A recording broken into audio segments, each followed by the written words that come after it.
Welcome to खोलो किताब। आज हम क्लास 7 की वर्कशीट नंबर 36 करेंगे, विज्ञान की, जो 2 दिसंबर को आपको दी गई है। ये वर्कशीट हिंदी मीडियम वाले स्टूडेंट्स के लिए है। अगर आप इंग्लिश मीडियम के स्टूडेंट हैं तो यहाँ ऊपर आपको एक लिंक दिखाई दे रहा होगा, जिस पर क्लिक करके आप इंग्लिश में इस वर्कशीट को सॉल्व होते हुए देख सकते हैं। ऊपर यहाँ आप अपना नाम लिखेंगे, यहाँ कक्षाध्यापक का नाम हो जाएगा। अगर आप चैनल पर नए हैं तो पहले चैनल को ज़रूर सब्सक्राइब कर दें और वीडियो पसंद आए तो लाइक एंड कमेंट करना ना भूलें। चलिए देखते हैं कार्यपत्रक 36 में हमें क्या टॉपिक दिया हुआ है। प्रकाश। ये हम पिछली कई वर्कशीट से इसी चैप्टर को पढ़ रहे हैं, अपनी विज्ञान की पाठ्य पुस्तक का। अब देखते हैं इसके अंदर क्या दिया हुआ है हमें। वस्तु का प्रतिबिंब। जब हम समतल दर्पण में देखते हैं तो हमें अपने चेहरे की छवि दिखाई देती है, जिसे हमारे चेहरे का प्रतिबिंब कहा जाता है। अब जब आप किसी प्लेन मिरर में, किसी दर्पण के सामने, समतल दर्पण के सामने खड़े होते हो तो आपको उसके अंदर अपनी एक छवि नज़र आती है। उस छवि को क्या बोलते हैं हम? प्रतिबिंब। ये लिख के दिखाया हुआ इधर, ये प्रतिबिंब है। और आपको क्या बोलेंगे? वो होगी वस्तु। इस मामले में हमारा चेहरा वस्तु है और हमारे चेहरे की छवि को हम बोलते हैं प्रतिबिंब। अब एक ये आपको एक्टिविटी दी हुई है, ये एक्टिविटी ट्राई करके देख सकते हो आप।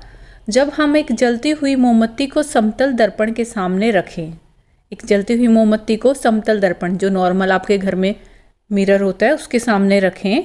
इस प्रकार मोमबत्ती वस्तु है और समतल दर्पण में मोमबत्ती की छवि मोमबत्ती का प्रतिबिंब है। अब यही वाली बात बोली हुई है दोबारा से कि मोमबत्ती आपकी वस्तु हो जाएगी और जो उसकी आपको मिरर के अंदर, समतल दर्पण के अंदर छवि नज़र आ रही होगी, वो क्या होता है? वो प्रतिबिंब होगा उसका। समतल दर्पण में देखा गया है कि मोमबत्ती का प्रतिबिंब सीधा और वस्तु के समान आकार का होता है। यहाँ आपको जैसे ये दिखा रखा है, ये एक वस्तु है, ये आपका बीच में समतल दर्पण है, ये इधर इस साइड जो होगी वो उसको हम क्या बोलेंगे? वस्तु।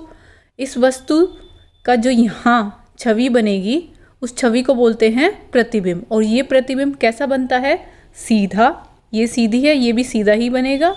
वस्तु के समान आकार का होता है, जितने साइज़ की, जितनी मोटी, पतली, लंबी, जैसी ये होगी वैसी ही यहाँ उसकी छवि बनेगी, जिसको हम प्रतिबिंब बोलते हैं। तो वही बात लिखी है कि सीधा बनेगा प्रतिबिंब और वस्तु के समान आकार का होता है।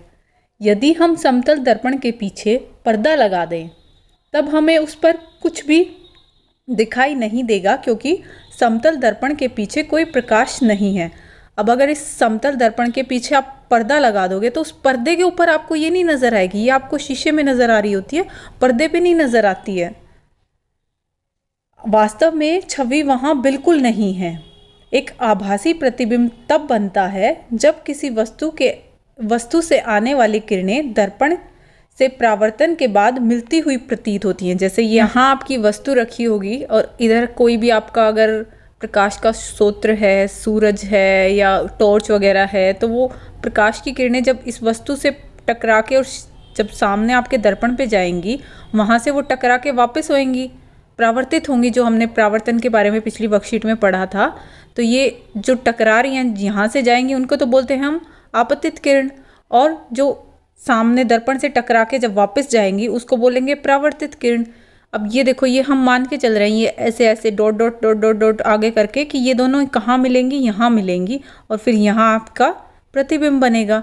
एक्चुअल में ये नहीं मिल रही हैं, एक्चुअल में तो ये यहाँ टकरा के वापस गई थी, पर हम इसको एक आभासी प्रतिबिंब हमें मिला, क्योंकि हमने इनको ऐसा प्रतीत हो रहा हमें कि ये आगे यहाँ, ये आगे यहाँ, यहाँ आपस में मिल रही हैं और यहाँ आपका सीधा और आभासी प्रतिबिंब हमें दिखाई देता है। अगर ये परावर्तन ना हो, अगर ये यहाँ से ना टकरा के वापस ना जाती, तो हमें फिर आपका दर्पण के अंदर कोई प्रतिबिंब दिखाई ही नहीं देता।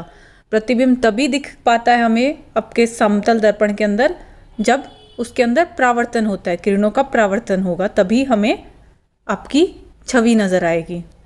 एक समतल दर्पण सदैव सीधा, वस्तु के समान आकार का व आभासी प्रतिबिंब बनाता है। वही बात दोबारा लिखिए कि हमेशा समतल दर्पण में जो आपकी छवि बनेगी वो सीधी, वस्तु के समान आकार की होगी, जैसी वस्तु होगी वैसी उसकी छवि दिखेगी आपको दर्पण के अंदर, और आभासी प्रतिबिंब होगा। उसको आप किसी पर्दे पर नहीं देख सकते हो, वो इसीलिए आभासी प्रतिबिंब लिखा हुआ है। अब क्वेश्चन दिया हुआ है, दोनों स्थितियों में अपना प्रेक्षण लिखिए। ये दो स्थितियां, एक ये और एक ये, इनमें आप क्या ऑब्जर्व करेंगे वो आपको लिखना है। समतल दर्पण के पीछे एक लंबवत पर्दा रखें, इस पर्दे पर मोमबत्ती का प्रतिबिंब प्राप्त करने का प्रयास करें। क्या आप पर्दे पर प्रतिबिंब प्राप्त कर सकते हैं? अभी पीछे आपको यही बताया था कि आप अगर उसके पीछे पर्दा लगा भी दोगे तो आपको पर्दे पे नहीं दिखाई देगा उसका प्रतिबिंब। तो आप इसके आंसर में क्या लिखोगे?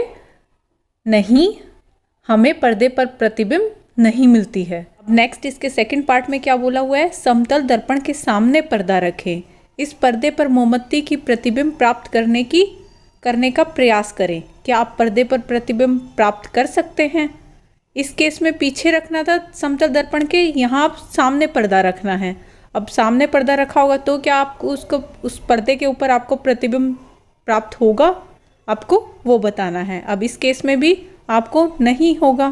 प्रतिबिंब या तो आपका वास्तविक होता है या फिर आभासी होता है। जो वास्तविक प्रतिबिंब होगा, वास्तविक छवि होगी, वो तो पर्दे पर देखी जा सकती है, लेकिन आभासी प्रतिबिंब को आप पर्दे पर नहीं देख सकते हो। अभी हमने पढ़ा था समतल दर्पण से जो आपकी छवि, जो प्रतिबिंब बनता है वो कैसा बनता है? वास्तविक या आभासी? वो आभासी बनता है, मतलब हम पर्दे पर उसे नहीं देख सकते। तो आप पर्दा आगे लगा लो, पीछे लगा लो, पर्दे पर तो वो देख ही नहीं पाओगे आभासी प्रतिबिंब को। दोनों ही केस में हमने आंसर क्या लिखा? नहीं। अब प्रश्न 2 देख लेते हैं क्या दिया हुआ है। समतल दर्पण द्वारा बनने वाले प्रतिबिंब की 3 विशेषताएं लिखिए। जो समतल दर्पण से छवि बनती है या प्रतिबिंब बनता है, उसकी आपको विशेषताएं बतानी हैं। ये चीज़ आप खुद से भी, अगर आपके घर में मिरर है उसके सामने जाके खड़े होगे तो आप क्या क्या चीज़ें नोटिस करोगे? एक तो ये कि जो आपका प्रतिबिंब बनेगा वो सीधा बनेगा। अगर आप सीधे खड़े हो तो वो सीधा ही बनता है ना। दूसरा, वो सेम आकार का होगा, जैसा साइज, जैसी शेप आपकी होगी वैसा ही आपके प्रतिबिंब का आकार होगा। तीसरा, उसमें दायां बायां बदल जाता है प्रतिबिंब में, और बायां दायां, मतलब दायां बायां साइड हो जाएगा, बाईं दाईं साइड हो जाएगा। जैसे आप कागज़ पर अपना नाम लिखकर और उसको समतल दर्पण के सामने लेके जाओगे, आपके वो अल्फ़ाबेट्स जो आपने लिखे हुए थे वो अजीब नज़र आएंगे। जो दाएं होंगे वो बाईं तरफ हो जाएंगे, जो बाईं था वो दाईं हो जाएगा। हमने ये एम्बुलेंस का भी पढ़ा था कि एम्बुलेंस पे किस तरह से अक्षर लिखे होते हैं ताकि वो समतल दर्पण में जब देखें आपको सही नज़र आए। ये पॉइंट भी आप लिख सकते हो। और क्या लिख सकते हो? अभी जो यहाँ ऊपर बताया था कि समतल दर्पण का प्रतिबिंब आभासी होता है, आप वो भी लिख सकते हो। तो कोई भी 3 पॉइंट आप लिख देंगे कि प्रतिबिंब दर्पण के पीछे बनता है, पीछे की ओर ही लगता है ना आपको। जितनी दूरी पे आप खड़े होते हो उतनी दूरी पे वो भी बनता है प्रतिबिंब। आप अगर शीशे के पास जाओगे तो आपको लगेगा आपकी जो प्रतिबिंब है वो भी पास आ रही है, आप दूर जाओगे तो वो भी दूर जा रही है। तो ये इनमें से कोई भी 3 पॉइंट लिख देना। प्रतिबिंब दर्पण के पीछे बनता है, यह सीधा होता है, प्रतिबिंब साइज वस्तु के साइज के समान होता है, जैसी वस्तु का साइज होगा वैसा ही प्रतिबिंब का होगा। प्रतिबिंब दर्पण से उतनी ही दूरी पर पीछे होता है जितनी की वस्तु दर्पण के सामने होती है।